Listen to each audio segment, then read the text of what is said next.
bienvenue sur Monaco Info pour cette première édition de la semaine. Voici les titres qui seront développés dans ce journal.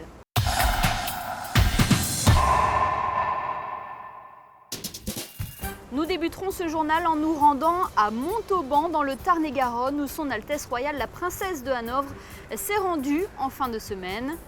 Vous en saurez plus sur cette nouvelle ligne de bus qui vient d'être mise en service. La ligne 101 desservira les communes de Saint-Laurent-d'Aise à Carnolès, via Cap-d'Aille et Monaco. Et enfin, cette exposition au jardin exotique qui vient d'ouvrir ses portes, Flora Magnifica, est consacrée à l'illustration botanique.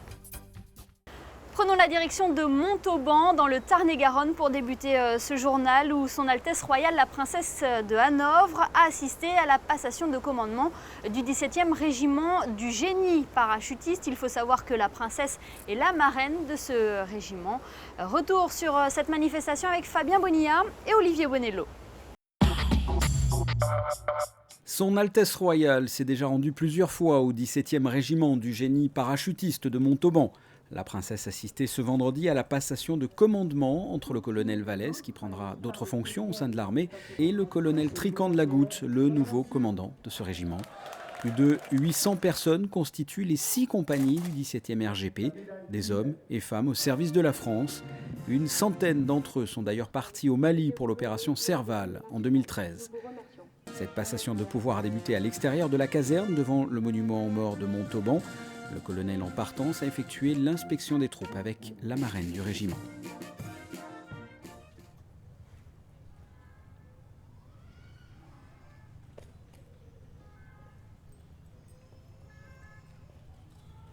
À l'issue de cette passation de commandement, un défilé a été organisé par près de 400 militaires, à pied ou motorisés.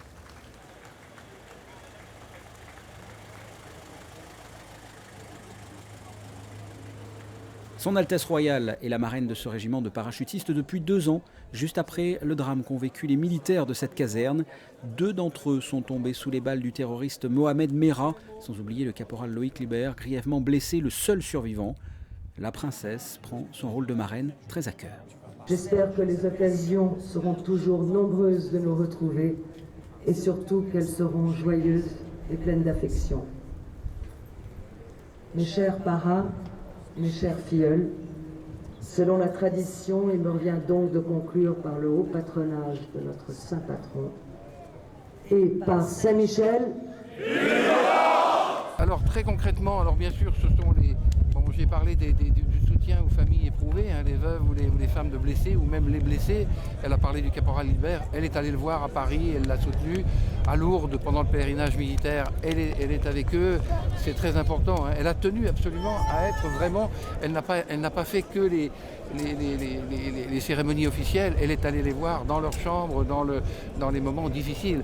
Et puis, bien sûr, tous les événements familiaux, heureux ou malheureux, elle envoie un petit mot, elle envoie des cadeaux pour les naissances, et puis elle se tient un petit peu au courant de tout ce qui se passe, grâce au père Venard, qui l'informe pratiquement quotidiennement de ce qui se passe au régiment. Voilà. On est particulièrement honorés et joyeux et heureux d'avoir notre marraine, la princesse Caroline de Monaco, parmi nous. Et en étant présent ici auprès des jeunes Français qui servent sous le drapeau français et qui donnent parfois le prix de leur sang pour la patrie, eh bien, elle affirme son action pour la jeunesse. Donc c'est très, très beau. Et dernière chose, notre marraine, Caroline, a toujours été là depuis qu'elle est devenue notre marraine. Elle a toujours été là aux heures de souffrance de nos soldats. Quand il y a eu des décès en opération, quand il y a eu des attentats plus douloureux ici à Montauban. Et à chaque fois, Caroline a été là, au bon moment, avec les bons mots, avec son cœur. Et donc c'est une marraine très humaine que nous avons auprès de nous. Et nous sommes à la fois heureux et touchés qu'elle soit là aujourd'hui pour cette passation de commandement. En préambule de cette passation de commandement, en présence bien sûr de sa nouvelle marraine, le colonel Fringant a reçu une belle surprise. Il a été nommé sapeur parachutiste d'honneur. Moi, à partir d'aujourd'hui, d'ailleurs, je peux l'appeler marraine, puisque je suis devenu sapeur du 17. Donc, jusqu'à aujourd'hui, je n'osais pas l'appeler marraine. À partir d'aujourd'hui, je l'appelle marraine. Et ça, j'ai pas besoin de vous dire ce que ça me fait, ça me touche beaucoup. Et donc, maintenant, à partir d'aujourd'hui, j'ai une deuxième magnifique marraine. Et pour moi, c'est que du bonheur. La marraine de ce régiment est allée pour finir à la rencontre de l'ensemble de ses filleuls pour discuter avec eux ou encore prendre une photo. En bref, leur apporter une petite attention.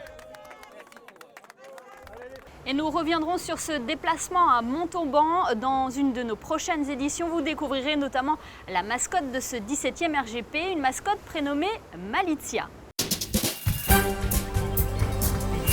Quelques heures avant ce déplacement à Montauban, la princesse de Hanovre était à l'Automobile Club de Monaco pour recevoir la distinction du mérite agricole. La princesse a été élevée au grade de commandeur par le grand chancelier de la Légion d'honneur, le général Jean-Louis Georgelin. Au nom du ministre de l'Agriculture, de l'Agroalimentaire et de la Forêt, nous vous faisons commandeur du mérite agricole. Elle rejoint ainsi le cercle très fermé des quelques 400 récipiendaires de l'Ordre du mérite agricole. Coup de projecteur à présent sur cette nouvelle ligne de bus qui a été mise en service ce lundi. La ligne 101 desservira les communes de Saint-Laurent-d'Aise à Carnolès via Cap-d'Aille et Monaco. Une conférence de presse était organisée afin de présenter ce nouveau service. Plus de détails avec Vanessa Dessy. Trafic, bus saturés ou bien même grève ferroviaire, tant de difficultés que vivent au quotidien les salariés de la Principauté.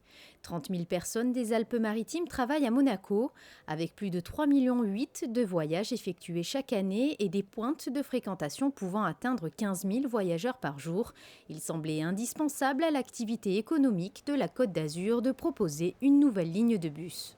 Vous savez que le gouvernement fait très attention à sa politique de transport et essaye d'améliorer au maximum la mobilité et l'accessibilité de la Principauté de Monaco, puisque je le rappelle, Monaco est un grand bassin d'emploi et nous avons plus de 40 000 salariés qui rentrent tous les jours en Principauté. Donc cette ligne va, nous espérons, permettre de faciliter cette accessibilité en partant de Saint-Laurent-d'Aise et en allant jusqu'à Carnolès. Elle va pour ainsi dire un peu doubler cette ligne 100 qui part de Nice pour arriver jusqu'à Menton. Une ligne qui est malheureusement très souvent saturée, notamment aux heures de pointe.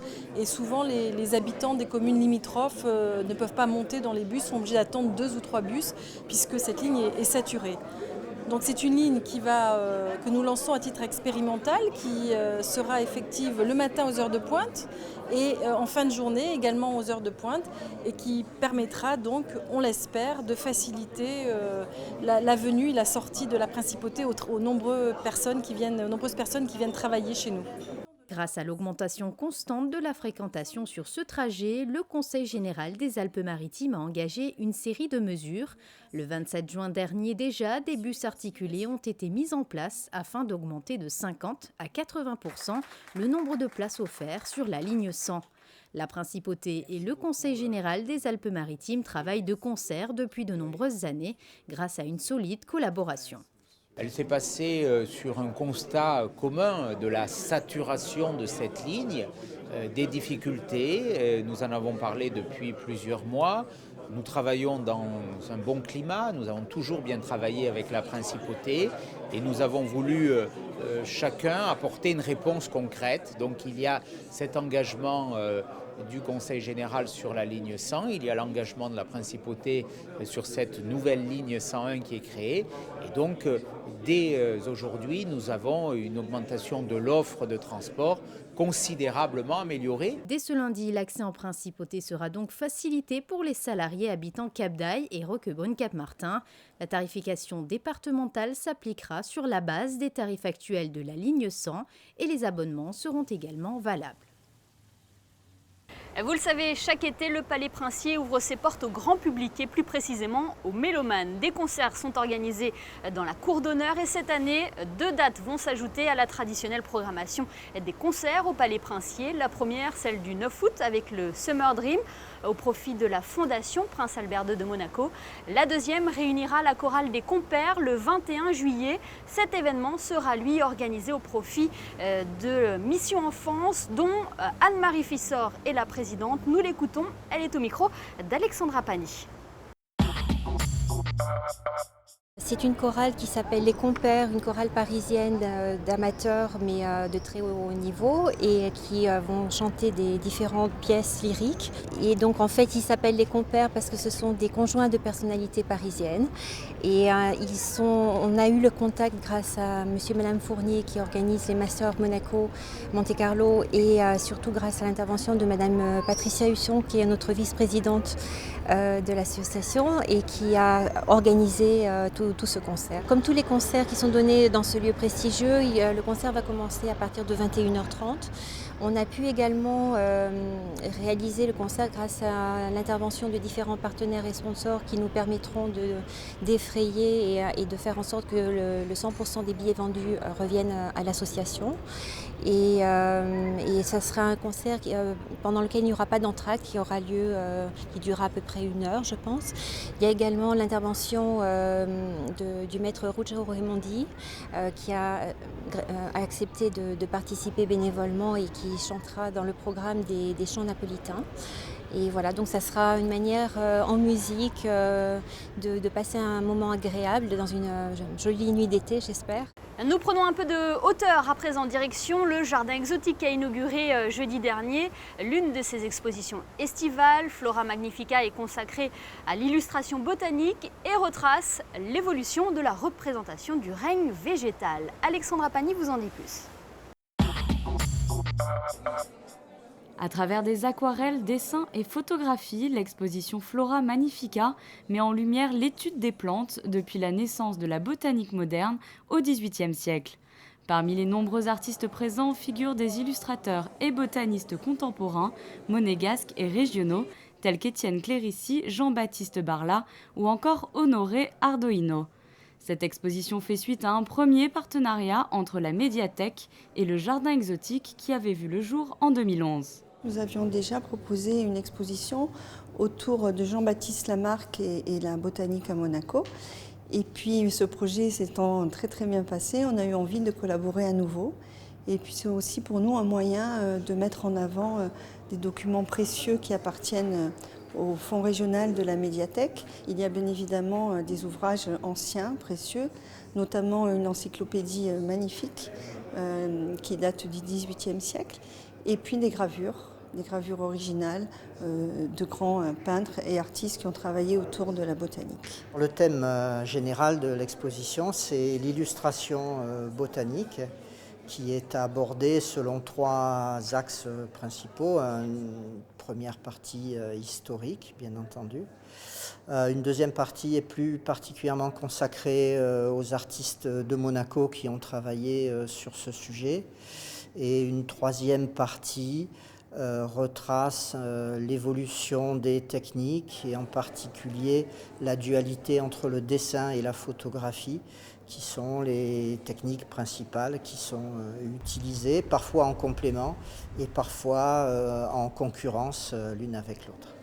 Cette exposition nichée dans la salle Marcel Crenelin bénéficie d'une scénographie originale et astucieuse réalisée par un jeune diplômé du pavillon Bozio, Corentin Buchaudon. Actuellement en post-diplôme à l'ESAP, cette exposition est son premier travail personnel.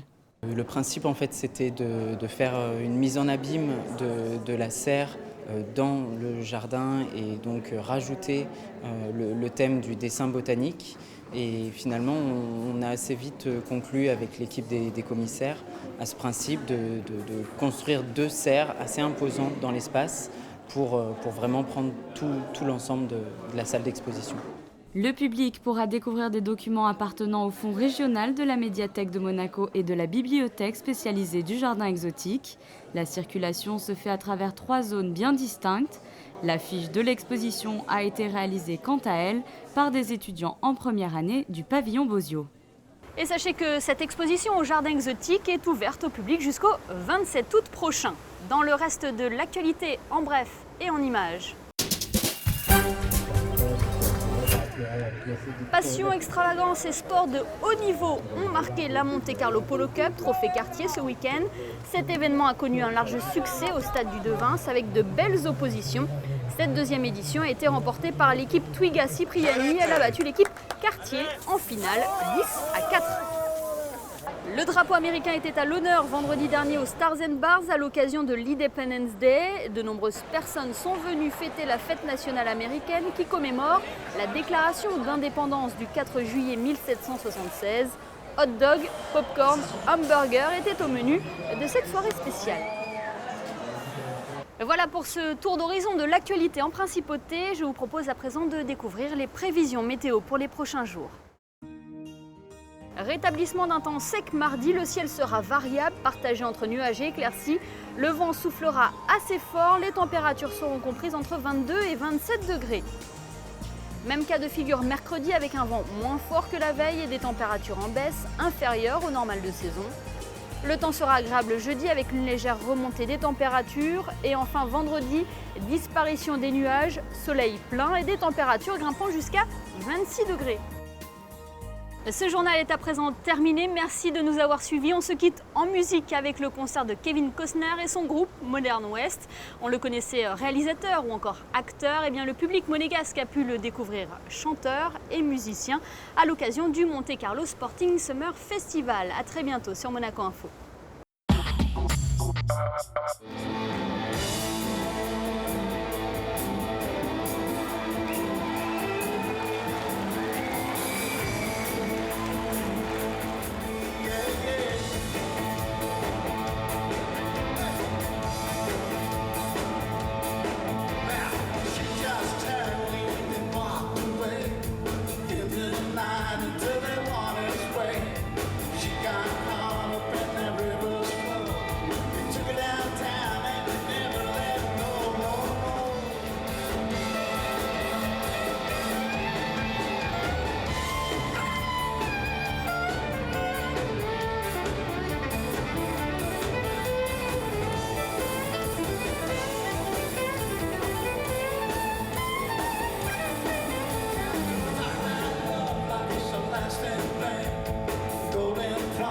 In a wedding ring, wish for love in a lasting vow, but that just don't seem